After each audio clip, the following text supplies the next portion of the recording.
तो hello guys, welcome to my channel radio Gyan Kendra. उम्मीद करते हैं कि आप स्वस्थ होंगे। तो पिछली वीडियो में हम लोगों ने लूसेंट पे जितना मॉडर्न हिस्ट्री था उसे खत्म कर लिया है। आज हम लोग ये देखिए नया वाला पूर्वालोकन जो बीपीएससी का आता है उसको उसमें कुछ क्वेश्चन देखेंगे प्रीवियस ईयर मॉडर्न हिस्ट्री का कि कितना जितना पढ़े लूसेंट से उतना कितना हद तक बन पाता है इसमें। और फिर कल जो है हम एससीईआरटी का भारत में राष्ट्रवाद शुरू कर देंगे। तो उससे पहले आपसे रिक्वेस्ट है कि वीडियो को थोड़ा शेयर कीजिए, जितना ज़्यादा व्यू आता है उतना ज़्यादा मोटिवेशन मिलता है। और डिस्क्रिप्शन में आपको टेलीग्राम चैनल का लिंक मिलेगा, उससे जरूर से जुड़ जाइए। तो देखिए पहला क्वेश्चन कह रहा है कि पुर्तगाली उपनिवेश का प्रथम वायसराय भारत में कौन हुआ। तो पुर्तगाली उपनिवेश का पहला वायसराय भारत में कौन हुआ। पहला ऑप्शन है डियाज, दूसरा है वास्को डी गामा, तीसरा है अल्मीडा और चौथा है अल्बुकर्क। तो ऑप्शन क्या है सी, कौन सा होगा अल्मीडा। याद रखिएगा अल्मीडा और अल्बुकर्क हमेशा ऑप्शन में दिया रहता है, लोग इसी में कंफ्यूज करते हैं, लेकिन आपको ध्यान में रखना है। क्या ध्यान में रखना है कि कौन सा होगा अल्मीडा होगा। यहाँ देखिए क्या कह रहा है एक्सप्लेनेशन। देखिए ये पढ़ने का पूर्वालोकन पढ़ने का क्या तरीका है कि पहले आप इसको ऐसे ढक के सेट लगाएंगे और जब आप सेट लगा देंगे हाँ आपका ऑप्शन सही हुआ तो उसके बाद आप उसको एक्सप्लेनेशन भी आपको देखना है। जितना ज़्यादा एक्सप्लेनेशन देखेंगे ना उतना ज़्यादा आपके मन में ये कॉन्सेप्ट सब बैठते जाएगा। कह रहा है कि भारत में प्रथम पुर्तगाली वायसराय के रूप में फ्रांसिस्को डी अल्मीडा का आगमन हुआ था। वह 1505 ईस्वी में भारत पहुंचा। हो सकता है कि आपको क्वेश्चन ये पूछ दे कि अल्मीडा भारत में कब पहुंचा। ये नहीं पूछ के ये कहे कि ये बहुत कॉमन क्वेश्चन है, तो अगर वो चेंज करना चाहेगा तो वो पूछ देगा कि अल्मीडा भारत में कब पहुंचा, तो 1505 में पहुंचा। या ये पूछ सकता है कि अल्मीडा का पूरा नाम क्या था, तो फ्रांसिस्को डी अल्मीडा था। और ये आप तब जान पाएंगे जब क्या करेंगे इसका एक्सप्लेनेशन पढ़ेंगे। तो ये सब आपको ऐसे करते हुए चलना है। देखिए दूसरा क्वेश्चन कह रहा है कि बंगाल की खाड़ी में समुद्री डकैती हेतु हुगली का उपयोग कौन करता था। कौन करता था बताइए। डच, फ्रांसीसी, पुर्तगाली और अंग्रेज। कौन करता था, तो सी पुर्तगाली करते थे। आपको इसी तरह से ढक के करना है। कौन करते थे, पुर्तगाली यूज करते थे बंगाल की खाड़ी में समुद्री डकैती हेतु हुगली का उपयोग। हुगली कौन सा है, नदी के बारे में कह रहा है। पुर्तगालियों द्वारा हुगली को बंगाल की खाड़ी में समुद्री लूटपाट के अड्डे के रूप में इस्तेमाल किया जाता है। पुर्तगाली क्या करते थे, अड्डे के रूप में हुगली नदी का प्रयोग करते थे, याद रखिए।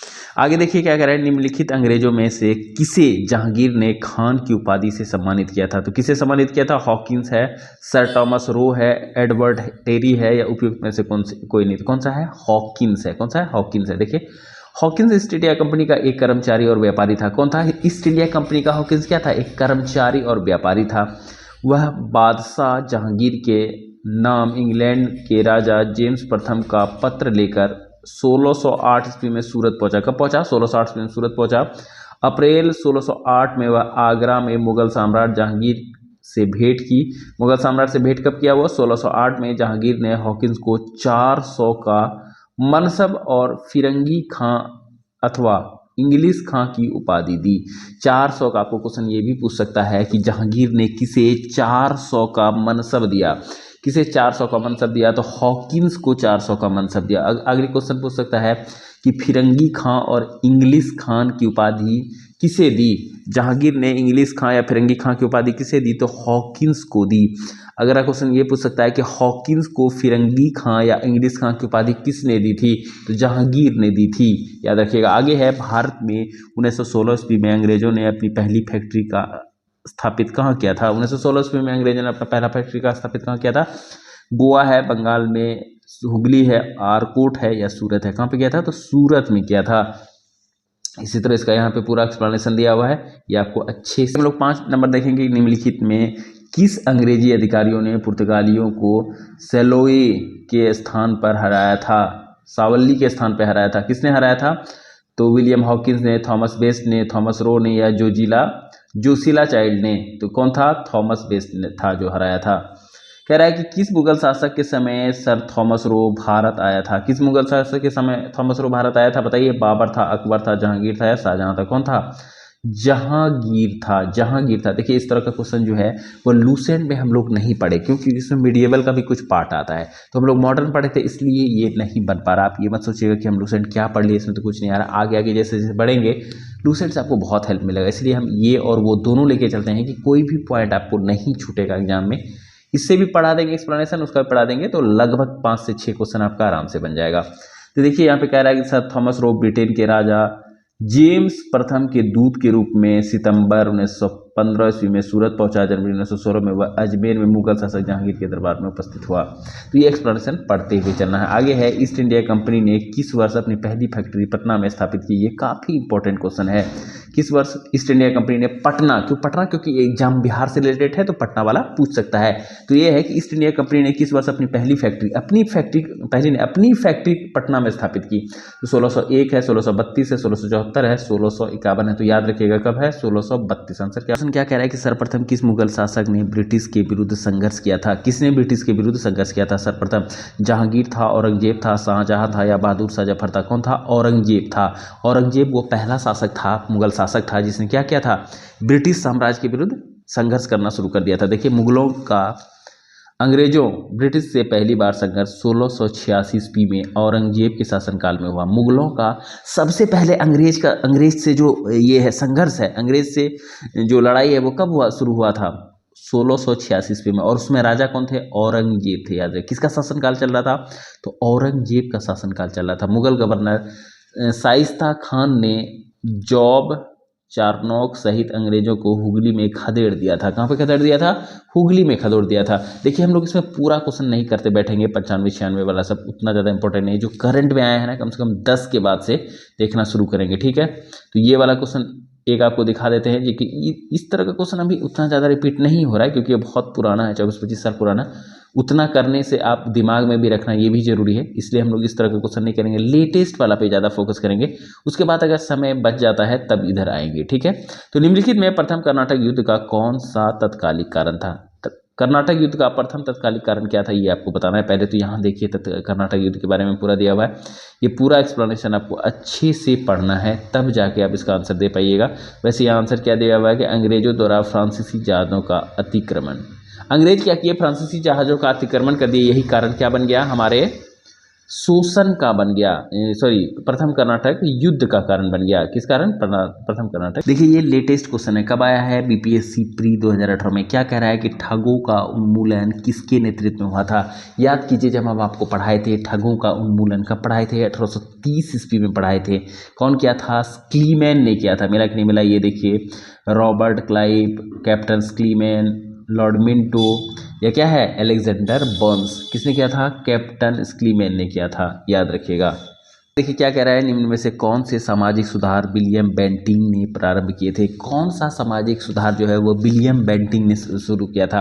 तो विलियम बेंटिंग के बारे में हम लोग अच्छे से पढ़ चुके हैं कि जब तक आप इसलिए बता रहे थे कि जब तक आप वहाँ थ्योरी नहीं कर लीजिएगा तो इस तरह के क्वेश्चन का आंसर आप नहीं दे पाइएगा, ठीक है। क्या कह रहा है? सती प्रथा का उन्मूलन, बिल्कुल सही है। तो हम देखेंगे ऑप्शन ए, किसमें चारों में, तो खेल खत्म हो गया। दास प्रथा का उन्मूलन, ये भी सही है।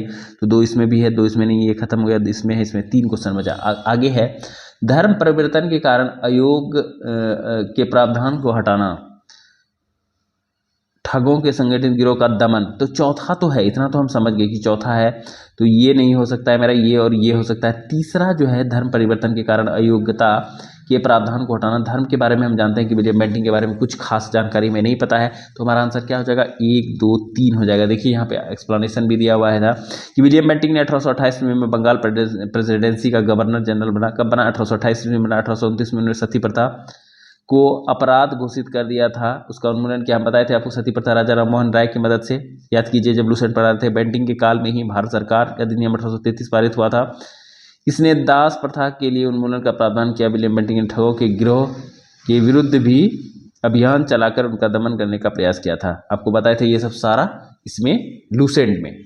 कि किसने सिंध विजय कर उसका अधिक्रमण किया? किसने सिंध विजय करके उसका अधिक्रमण किया? वेलिंगटन होगा, स्लीमैन होगा, नेपियर हो गया, या लॉरेंस होगा? क्या होगा? नेपियर होगा। 1843 में अफगान युद्ध के बाद चार्ल्स नेपियर ने सिंध का विलय ब्रिटिश भारत में कर दिया था। किसने कर दिया था? सिंध का विलय ब्रिटिश भारत में कर दिया था। कौन थे? अफगान युद्ध के बाद चार्ल्स नेपियर ने, ठीक है, याद रखिएगा। आगे बीपीएससी, यहाँ देखिए यही है previous year question. BPSC teacher 11-12, 15-12-2023। जिनको लगता है कि ये पीजीटी के लिए हम कॉमन पेपर नहीं पढ़ा रहे हैं, उनको देख लीजिए, आपके सामने है। हम बताए थे कि कॉमन पेपर लगभग सबका एक ही लेवल का रहता है, कोई बहुत हार्ड या बहुत टफ नहीं रहता है पीजीटी का। क्या कह रहा है? अंग्रेजों ने भारत पर लंबे समय तक राज्य कैसे किया? अंग्रेज जो थे भारत पर लंबे समय तक राज्य कैसे किए? पहला क्वेश्चन है, अंग्रेजों की उदारवादी नीतियों के कारण, कांग्रेस की उदारवादी नीतियों के कारण, भारतीय नेताओं की गिरफ्तारी के कारण, बांटो और राज करो की नीति के कारण उपयुक्त में से। देखिए इस तरह का क्वेश्चन का आंसर भी देना आप सीख लीजिए, क्योंकि यहाँ पे आंसर क्या उपयुक्त में से एक से अधिक है ना, ठीक है। और क्वेश्चन को ध्यान से पढ़िए, क्या करा, अंग्रेजों ने भारत पर लंबे समय तक राज कैसे किया, लंबे समय तक राज करने का क्या करना था, बांटो और राज करो। ये होगा, काहे होगा कि उदारवादी नीति भी एक समय तक ठीक है, नेताओं में गिरफ्तारी भी एक समय तक ठीक है, क्योंकि नेता तो आते जाते थे, गिरफ्तारी उतना बड़ा रोल नहीं रखा। लेकिन बांटो और फूट डालो एक ऐसा था डिवाइड एंड रूल कि वो हर जगह एक दूसरे को लड़ा के आपस में और अपना काम बना लेता था। तो ये वाला जो कॉन्सेप्ट था उसका कि बांटो और राज करो, ये बहुत लंबे समय तक हमें आपस में दरार लाता रहा। कभी हिंदू मुसलमान लड़ा दिए, कभी छूत में लड़ा दिए, कभी अमीर गरीब में, कभी रंग भेद में। इतना ज़्यादा लोगों को आपस में वो लड़ा देता था कि लोग ये समझ ही नहीं पाते थे कि हमारा मेन दुश्मन अंग्रेज है, ठीक है। तो इस चीज़ से आप सीखिएगा कि आंसर मेन इंपॉर्टेंट कौन सा है, और हम बताएंगे कि किसमें वन ऑफ द एबव। फिर 26 नंबर में बन गया कि बंगाल में द्विशासन प्रणाली किसके द्वारा लागू की गई थी, बंगाल में द्विशासन प्रणाली किसके द्वारा लागू की गई थी, बताइए। वॉरेन हेस्टिंग्स होगा, विलियम बेंटिंग और लॉर्ड कर्जन होगा। ये तो देख ही के लग रहा है कौन सा होगा, रॉबर्ट क्लाइव होगा। हम आपको पढ़ाते थे कि द्वैत शासन की शुरुआत बंगाल में रॉबर्ट क्लाइव ने 1765 ईस्वी में हुई थी। वॉरेन हेस्टिंग 1772 ईस्वी में कोर्ट ऑफ डायरेक्ट से दोहरी शासन प्रणाली को समाप्त कर दिया। हाँ, वॉरेन हेस्टिंग ने क्या किया था, इसको समाप्त कर दिया था, लेकिन लाया कौन था, लाया था रॉबर्ट क्लाइव, लेकर आए थे इसे। द्वैत शासन का जनक, लेकिन ये क्वेश्चन आगे देखिए कि द्वैत का शासन का लाया बंगाल में द्विशासन प्रणाली कौन लाया, तो रॉबर्ट क्लाइव लाया। लेकिन द्वैत शासन के जनक अगर आपसे पूछ दिया जाए कि द्वैत शासन के जनक कौन है, तो कौन है, sir Lionel Curtis, sir Lionel Curtis. आप कर्टिस याद रखिएगा कि द्वैत शासन के जनक कौन है, तो कर्टिस है, कर्टिस। ये भी हम आपको पढ़ा चुके हैं कि भारत में रेलवे लाइन किस ब्रिटिश गवर्नर के समय में बिछाई गई थी, किस ब्रिटिश गवर्नर के समय में बैठाई गई थी, बताइए। डलहौजी, कर्जन, वेलेस्ली, लिटन, कौन होगा, कर्जन होगा। यहाँ पे देख लीजिए 1854 ईस्वी में कलकत्ता में रानीगंज के बीच बिछाई गई, 1853 में बिछाया गया था, 16 अप्रैल का दिन था वो, याद है। और लॉर्ड डलहौजी, इसलिए बोलते हैं ना लूसेंट पढ़ने के बाद अच्छा क्वेश्चन बन जाता है। शायद ही कुछ क्वेश्चन होगा जो नहीं बनेगा, तो इसलिए आप ट्रस्ट कीजिए यहाँ पे। अगला क्वेश्चन है, मुंगेर का बरहिया ताल विरोध का उद्देश्य क्या था, मुंगेर का बरहिया ताल विद्रोह का उद्देश्य क्या था, तो बर्खास्त भूमि की वापसी की मांग, मुस्लिम किसानों के शोषण को बंद करना, जमींदारों प्रथा की समाप्ति, वर्ग युद्ध की शुरुआत करना। तो क्या था, बर्खास्त भूमि की वापसी का मांग था, ठीक है।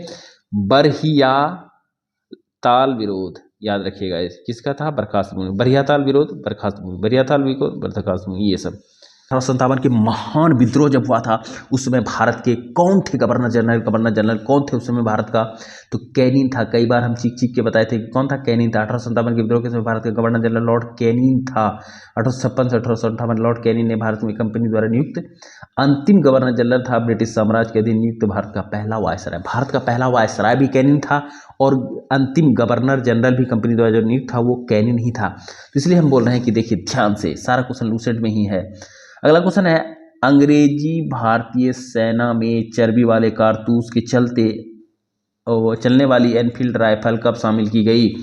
अंग्रेजी भारतीय सेना में चर्बी से चलने वाला एनफील्ड राइफल कब शामिल किया गया, कारतूस से चलने वाला एनफील्ड राइफल जो कब शामिल किया गया था, बताइए। नवंबर 1856, दिसंबर 1856, जनवरी 1857, फरवरी 1857, कब, दिसंबर 1856। ये भी लूसेंट से आपको मिल गया। यहाँ देखिए एक्सप्लेनेशन में दिया है, दिसंबर 1856 के में सरकार ने पुराने लोहे वाली बंदूक ब्राउन बेस के स्थान पर नवीन एनफील्ड राइफल के प्रयोग का निश्चय लिया था। क्या किया था, जिसमें आगे दिया हुआ कि सुगर और गाय के चर्बी लगे हुए थे। ये हम आपको अच्छे से क्वेश्चन को आपको घोट के खा जाना है। वो ये कि टीआरई 1 में भी आया, टीआरई 2 में, टीआरई 3 में, री एग्जाम में, सब में ये आ रहा है कि 1857 के विद्रोह का नेतृत्व बिहार में किसने किया। 1857 का नेतृत्व का विद्रोह बिहार में किसने किया, तो किसने किया, कुंवर सिंह ने किया। आप याद रखिएगा कि बिहार में जैसे ही 1857 के क्रांति के नेतृत्व का बात आएगा तो कौन आएगा, कुंवर सिंह आएगा। इसका एक्सप्लेनेशन भी हम लोग पढ़ेंगे। 1857 में जगदीशपुर में विद्रोह की अगुवाई करने वाले कुंवर सिंह बिहार के वर्तमान भोजपुर जिला, ये भी आपको पूछ सकता है कि 1857 में जो कुंवर सिंह थे जगदीशपुर के, जो जिन्होंने अपनी कमान संभाली थी, वो वर्तमान समय में किस जिले से बिलोंग करते हैं या जुड़े हुए हैं, तो भोजपुर जिला, जिसे मुख्यालय कहाँ पे है, आरा से है। डायरेक्ट पूछा जाता है कि इनमें से कौन आरा से संबंध रखते हैं, तो कौन रखते हैं, कुंवर सिंह रखते हैं। इनमें से कौन भोजपुर जिले से संबंध रखते हैं, तो कौन रखते हैं, कुंवर सिंह रखते हैं। इसको आपको अच्छे से याद कर लेना है। जब उन्होंने अंग्रेजों के विरुद्ध विद्रोह का झंडा बुलंद किया, प्रकृति ने उन्हें अभेद्य शौर्य, वीरता और सेनानायक आदर्श गुणों से मंडित किया था। मतलब काफ़ी भव्य थे, लंबा चौड़ा, मतलब शुरू से ही उनको एक क्या बोलते हैं जिसको लीडरशिप का गुण होता है वो उनमें था। वीर थे, बहुत बहादुर थे। बूढ़े होने के बावजूद भी उन्होंने अंग्रेजों के सामने अपने घुटने नहीं टांगे। इसी कारण उन्हें सभी सही रूप में विद्रोह के दौरान बिहार का सिंह माना जाता है। कई क्वेश्चन में बोला जाता है, पूछा जाता है कई क्वेश्चनों में कि 1857 का जब विद्रोह हुआ उनमें बिहार का सिंह के नाम से कौन जाने जाते हैं। तो बिहार के सिंह के नाम से कौन जाने जाते हैं, तो कुंवर सिंह जाने जाते हैं। याद रखिएगा कि आजकल घुमा के क्वेश्चन पूछता है, इसलिए सब ध्यान रखिएगा कि बिहार के सिंह के रूप में कौन जाने जाते हैं, कुंवर सिंह, वीर कुंवर सिंह जाने जाते हैं। देखिए आगे क्या कह रहा है कि उन्होंने शाहाबाद में अंग्रेजों की सत्ता का तख्ता पलट दिया। शाहाबाद में क्या कर दिया, तख्ता पलट दिया, अपनी सरकार स्थापित की। वह कानपुर पर संयुक्त आक्रमण के लिए नाना साहब की मदद हेतु कालपी की ओर आगे बढ़े। नाना साहब की मदद करने के क्या किया, कल्पी की ओर आगे बढ़ गए। वो विद्रोह की मसाल को रोहतास, मिर्ज़ापुर, रावी, बांदा, लखनऊ तक ले गए। उन्होंने रावी, मिर्ज़ापुर, बांदा तक ले गए, जहां उनका अत्यंत सम्मानपूर्वक स्वागत किया गया। उनका स्वागत हुआ क्योंकि वो उस बूढ़े उम्र में भी काफ़ी जोशीले थे, काफ़ी पराक्रमी व्यक्ति थे। तो वो जहाँ जाते थे लोग उनके क्या हो जाते थे, फैन। नेता के रूप में उन्होंने अपने गृहनगर जगदीशपुर के निकट अंग्रेजों को बुरी तरह से पराजित कर दिया। क्या कर दिया, बुरी तरह से पराजित कर दिया। इस युद्ध के दौरान कुंवर सिंह बुरी तरह से घायल हो गए थे। इसी युद्ध के समय कुंवर सिंह क्या हुए, बुरी तरह से घायल हो गए और 26 अप्रैल 1858 में उसकी मृत्यु हो गई। अभी तक ये क्वेश्चन नहीं बना है, लेकिन आप याद करके रखिए कि हो सकता है इस बार टफ में ये बना दे कि कुंवर सिंह की मृत्यु कब हो गई, तो 26 अप्रैल 1858। 26 अप्रैल 1858 को उसकी क्या होगी, मृत्यु हो गई। उनकी मृत्यु के बाद उनके भाई अमर सिंह ने दिसंबर 1858 तक अंग्रेजों के विरुद्ध संघर्ष जारी रखा। आजकल देखते हैं कि गुरु चेला, उसका भाई कौन था, उसका ये दोस्त कौन था, एक क्वेश्चन पूछ रहा है। तो हो सकता है कि आपको ये क्वेश्चन पूछ दे कि इनमें से कौन से कुंवर सिंह के भाई हैं, तो अमर सिंह। कुंवर सिंह के भाई का नाम क्या था, अमर सिंह, ये भी याद रखिएगा। और 1858 तक अंग्रेजों के विरुद्ध संघर्ष जारी रखा। ये 1858 तक क्या क्या अंग्रेजों के विरुद्ध संघर्ष जारी रखा, और कौन था, कुंवर सिंह था। अगला है कि बिहार में 1857 के विद्रोह का नेतृत्व किसने किया, देखिए कुंवर सिंह ने। जगदीशपुर के किस व्यक्ति ने 1857 के विप्लव में क्रांतिकारियों का नेतृत्व, कुंवर सिंह। देख लीजिए आप कितना क्वेश्चन है यहाँ पे भी, देखिए कुंवर सिंह राजा थे, यही हम बोल रहे थे आपको कि कुंवर सिंह बहुत इंपॉर्टेंट है। इसको आराम आराम से आप देखिए। देखिए राजा थे, कहाँ के राजा थे, तो जगदीशपुर के राजा थे। ये सब आपको याद रखना है। 1857 के विद्रोह में एक नेता कुंवर सिंह किस स्थान से संबंधित थे, जगदीशपुर। मेरा ये सब क्वेश्चन दिखाने का ये मकसद है आपको कि देखिए वो एक ही क्वेश्चन को कितना तरह से घुमा के पूछ सकता है, ठीक है। तो जो ज़्यादा बार रिपीटेड रहता है उसको आप और अच्छे से देख के जाइए कि कुंवर सिंह अंग्रेजों के खिलाफ 1857 की विद्रोह में किस जगह से शामिल हुए। और यहाँ पे जगदीशपुर है ही नहीं, तो आप क्या मार दीजिएगा, ई मार दीजिएगा। लेकिन क्या मारना था, ए मारना था, आरा। इसीलिए आपको बोल रहे थे कि आधुनिक वाला भी देखना है। अभी नया में वो कहाँ से सम्मिलित थे, पुराने जगह में वो जगदीशपुर था, अब नया कहाँ था, आरा था। इस क्वेश्चन का आप ई मार दीजिएगा, लेकिन होगा क्या, ए। तो ये ध्यान, कुंवर सिंह के बारे में ही है सारा क्वेश्चन, ठीक है। आप आराम से देख लीजिएगा अगर आपके पास है तो। अलग अलग तरह से घुमा के पूछा गया है, तो ये वाला क्वेश्चन तो आपको करके जाना है, बिहार में कौन था। अगला क्वेश्चन हम देखेंगे, निम्नलिखित में से कौन 1857 के विद्रोह में अंग्रेजों का सबसे कट्टर दुश्मन था। इसमें से कौन सबसे कट्टर दुश्मन था, मौलवी अहमदुल्ला शाह, मौलवी इमदादुल्लाह, मौलवी फलजे खैराबादा, नवाब लियाकत अली। तो कौन था, मौलवी अहमदुल्ला शाह था, ठीक है। ये याद रखिएगा। 1857 के विद्रोह किस उर्दू कवि ने किया था। 1857 के विद्रोह में कवि वगैरह भी पूछ सकता है, थोड़ा सा नया टाइप का क्वेश्चन हो जाएगा अगर ये। मीर तकी, मीर, जोग, गालिब और इकबाल। कौन था, गालिब था, याद रखिएगा। 1857 के विद्रोह में कौन से कवि ने विरोध किया था, तो कौन था, गालिब था, याद रखिए। कह रहा है कि निम्न में से कौन सा ईस्ट इंडिया कंपनी के सिपाहियों को विद्रोही बनाने का कारण नहीं था। इनमें से कौन सा कारण नहीं था, तो पहला है ईसाई धर्म फैलाने के लिए कंपनी के अधिकारियों के प्रयास, जहाज पर यात्रा करने के लिए सिपाहियों को आदेश, भत्ते की रोकथाम, अधिकारियों की अक्षमता। तो कौन सा था, अधिकारियों की अक्षमता। देखिए क्या कह रहा है, अंग्रेज अधिकारियों की अक्षमता ईस्ट इंडिया कंपनी के सिपाहियों को विद्रोही बनाने का कारण नहीं था। इन्हीं अधिकारियों की योग्यता के बल पर अंग्रेजी हुकूमत ने लगभग 90 वर्षों तक पूरे भारत में कब्जा कर दिया था। इसके अतिरिक्त अन्य सभी कारण सिपाही विद्रोह के सहायक बने। देखिए कौन सा कारण नहीं था, अधिकारियों की अक्षमता तो नहीं था, क्योंकि अधिकारी तो अच्छे से शासन कर ही रहे थे, तभी ना इतना दिन तक शासन चलाया। बाकी सारा कारण था कि जहाजी यात्रा पर सिपाहियों का आदेश हुआ, पत्ते पर रोकथाम हुआ, ये सब उकसाया था ईस्ट इंडिया कंपनी, लेकिन ये कोई कारण नहीं था। अगला है, निम्नलिखित में से किसका नाम 1857 के आंदोलन से जुड़ा है। इसमें से कौन किसका आंदोलन से जुड़ा हुआ है, किसका है, देखिए भगत सिंह का जुड़ा हुआ है क्या? तात्या टोपे का जुड़ा हुआ है? बीजी तिलक का नहीं, किसका जुड़ा हुआ है? तात्या टोपे का जुड़ा हुआ है। ठीक है, याद रखिएगा। रानी लक्ष्मीबाई की मृत्यु कहाँ पर हुई? बहुत इंपॉर्टेंट क्वेश्चन, याद रखिएगा। कहाँ पे हुई थी? लखनऊ में, या कानपुर में, ग्वालियर में, झांसी में? कहाँ पे हुई थी? ग्वालियर में। झांसी की रानी, यहाँ देखिए, झांसी की रानी लक्ष्मीबाई की मृत्यु ग्वालियर में हुई। ग्वालियर में महारानी लक्ष्मीबाई का समाधि स्थल है। आपसे पूछ सकता है कि रानी लक्ष्मीबाई का समाधि स्थल कहाँ है, तो ग्वालियर में है। रानी लक्ष्मीबाई की मृत्यु कहाँ हुई, तो ग्वालियर में हुई। और वही कहाँ से लड़ रही थी, तो झांसी से लड़ रही थी। तो हम लोग आज का वीडियो यही रखेंगे। उम्मीद करते हैं कि ये सीरीज, ये वीडियो आपको बहुत पसंद आया होगा। अगर पसंद आया तो वीडियो को लाइक कीजिए, चैनल पे नए हैं तो भाई के चैनल को सब्सक्राइब जरूर कीजिएगा। बाकी कमेंट में आप लिखिएगा कि आप ये सीरीज चाहते हैं, ये पूर्वालोकन वाला या SCRT का। ठीक है, मिलते हैं कल के वीडियो में, तब तक के लिए जय हिंद।